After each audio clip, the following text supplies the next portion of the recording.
অহা অনুপ্ৰৱেশকাৰী আমাৰ বাবে এটা চিন্তনীয় বিষয় হৈ আহিছে আৰু তাৰ পৰিপ্ৰেক্ষিতত ৰাজ্যত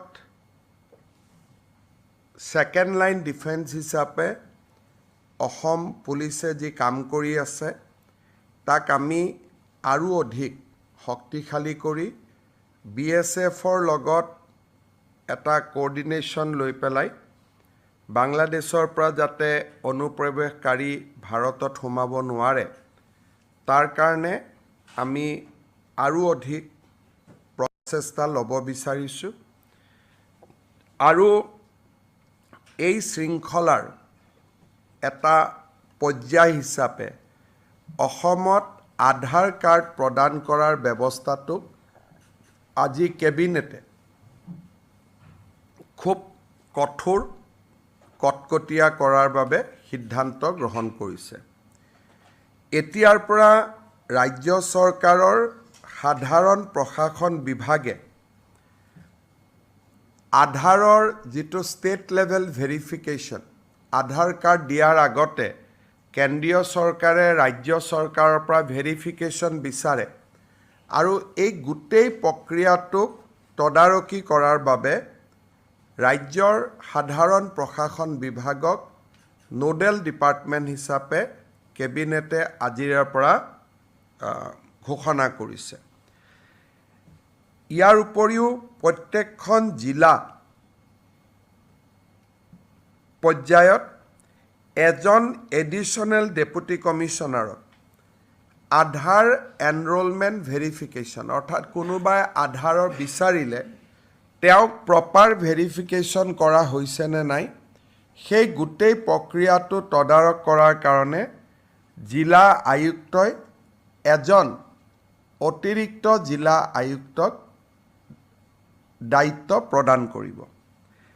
GAD ডিপাৰ্টমেণ্ট আৰু ADCৰ পিছত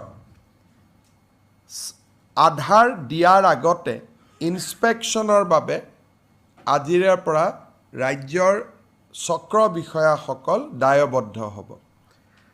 যেতিয়া এখন এপ্লিকেশ্যন আধাৰ কাৰ্ড দিয়াৰ অথৰিটি আছে ইউনিক আইডেণ্টিটি যিটো অথৰিটি অফ ইণ্ডিয়া আছে UIDAI এখেতসকলৰ পৰ্টেলত আধাৰ কাৰ্ডৰ বাবে আবেদন কৰাৰ লগে লগে সেই আবেদনখন টেকনিকেল ভেৰিফিকেশ্যনৰ পিছত ফিজিকেল ভেৰিফিকেশ্যনৰ বাবে ৰাজ্য চৰকাৰৰ পৰ্টেলত আহিব। চাৰ্কুল অফিচাৰজনে প্ৰথম এই আধাৰ কাৰ্ডৰ আবেদনখন পোৱাৰ লগে লগে তেওঁ প্ৰথমে চাব যে ৰাজ্যৰ ৰাষ্ট্ৰীয় নাগৰিকপঞ্জী প্ৰণয়নৰ সময়ত এই ব্যক্তিজনে বা এই পৰিয়ালটোৱে বা তেওঁৰ পিতৃ মাতৃয়ে আবেদন কৰিছিলে নে নাই। প্ৰথম পৰীক্ষা হ'ব সেইটো।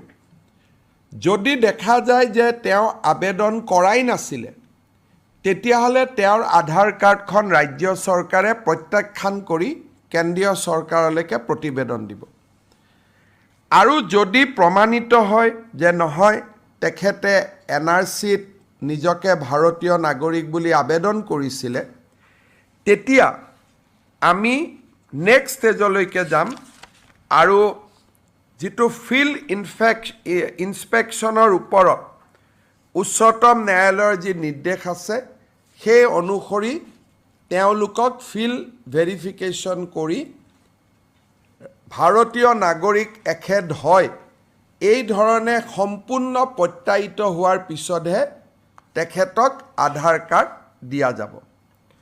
অৱশ্যে যিবিলাক ভাৰত চৰকাৰৰ কৰ্মচাৰী বিভিন্ন কামত 2014 চনৰ পিছৰ পৰা অসমত আছে স্বাভাৱিকতে তেওঁলোক যিহেতু পশ্চিমবংগ গুজৰাট মহাৰাষ্ট্ৰৰ নাগৰিক অসমৰ NRCৰ বাবে আবেদন কৰা নাই তেওঁলোকৰ ক্ষেত্ৰত এই নিয়মটো নাহিব কিন্তু ফিজিকেল ভেৰিফিকেশ্যন বা ডকুমেণ্ট ভেৰিফিকেশ্যন তেওঁলোকৰ ক্ষেত্ৰতো আমি কৰিম। ইয়াৰ ফলত ৰাজ্যত আধাৰ কাৰ্ডৰ প্ৰদানৰ ব্যৱস্থাটো আমি অলপ টনকিয়াল কৰিব পাৰিম আৰু কোনো ধৰণৰ সন্দেহযুক্ত নাগৰিকে যাতে আধাৰ কাৰ্ড ল'ব নোৱাৰে তাৰ অন্তত আমি কিছু প্ৰতিবন্ধকতা সৃষ্টি কৰিব পাৰিম। এই নিৰ্দেশ আমাৰ বহু অপেক্ষিত নিৰ্দেশ আছিল। সাৰ্কেল অফিচাৰসকলে নাজানিছিল যে কেনেকৈ আমি কাক আধাৰ দিব লাগে, কাক দিব নালাগে। আজিৰ পৰাই এই SOPখন কাৰ্যকাৰী হোৱাৰ লগে লগে সাৰ্কেল অফিচাৰসকলে এটা নিৰ্দিষ্ট তদন্তৰ মাজেৰেহে আধাৰ কাৰ্ড দিব পাৰিব।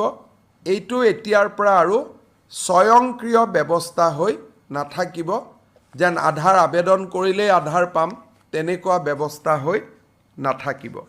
আজি কেবিনেটে এটা খুব ডাঙৰ আৰু গুৰুত্বপূৰ্ণ সিদ্ধান্ত গ্ৰহণ কৰিছে আৰু আপোনালোকক মই এই কেবিনেটৰ সিদ্ধান্তৰ বিষয়ে অৱগত কৰিছোঁ।